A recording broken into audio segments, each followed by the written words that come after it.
Bien dans mon immeuble, avec Loiselet et Desgremont présente. Sud Radio, les incontournables de la copropriété.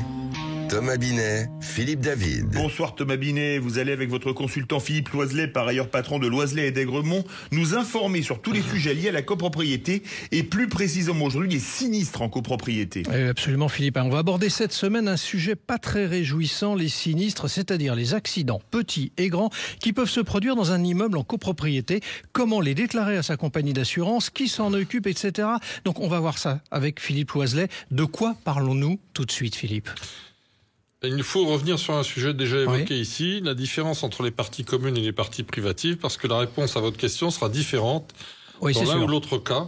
Et cette différence est primordiale pour aborder la question de la gestion des sinistres dans un immeuble. Alors vous nous rappelez les définitions des parties privatives et parties communes pour commencer du coup ?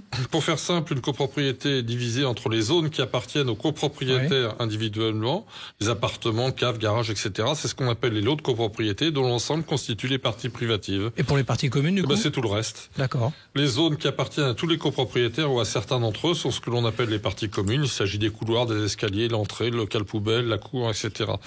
On citera aussi les éléments d'équipement commun dans la chaufferie ou l'ascenseur ou les canalisations qui traversent les locaux privatifs. Alors en cas de sinistre, qui doit le déclarer ? Lorsqu'il se situe dans une partie privative, c'est l'occupant de la partie concernée. Lorsque c'est une partie commune, c'est le syndic qui fait la déclaration de sinistre. Est-ce qu'on a un délai pour déclarer sinistre du coup ? La règle générale est que le sinistre doit être déclaré dans les 5 jours à compter de la prise de connaissance du sinistre. Attention toutefois, pour le vol, ce délai est réduit à 2 jours.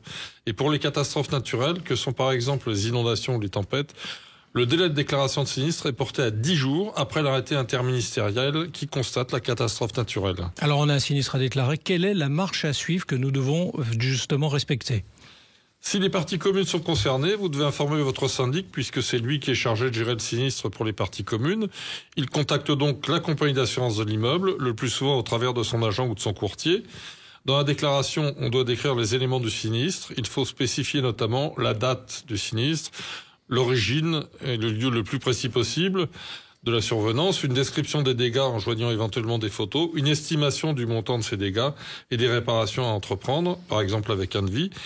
Un constat amiable, comme pour l'automobile, et ce, même si la partie adverse refuse de co-signer le constat. Je précise qu'en cas de dégâts des eaux, la cause la plus fréquente de sinistre, le constat amiable dégâts des eaux est obligatoire.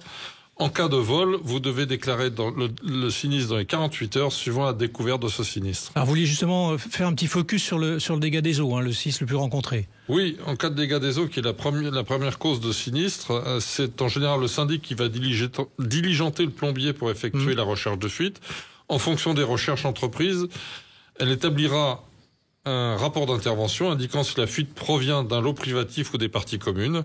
Les frais liés à la recherche de fuite sont imputables aux responsables de la fuite d'eau, mais ils peuvent être couverts par le contrat.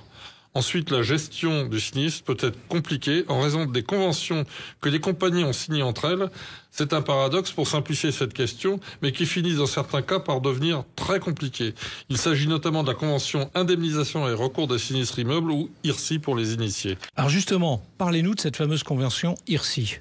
Le principe est que la gestion et la prise en charge du sinistre est assurée, sans mauvais jeu de mots, par l'assureur du local sinistré, appelé l'assureur gestionnaire du sinistre. Cela peut se compliquer lorsqu'il y a plusieurs sinistrés et donc plusieurs assureurs. Je vais donc simplifier en indiquant que les sinistres inférieurs à 1 600 € sont pris totalement en charge par l'assureur gestionnaire du sinistre, sans recours contre l'assureur de l'auteur du sinistre. Pour les sinistres supérieurs à cette somme, mais inférieurs à 5 000, l'assureur gestionnaire de sinistre organise une expertise obligatoire pour le compte de tous les assurés concernés. Et l'indemnisation se fera par l'une ou l'autre compagnie selon la nature des dégâts, assureur de l'occupant, du propriétaire ou de la copropriété. Merci beaucoup Philippe et Thomas. On se retrouve vendredi prochain pour un autre numéro d'Oser Investir, les incontournables de la copropriété. Et on vous retrouve également Thomas tous les dimanches matins dès 9h30. Sud Radio, les incontournables de la copropriété. Thomas Binet, Philippe David. Avec Loiselet et Desgremont, bien dans mon immeuble.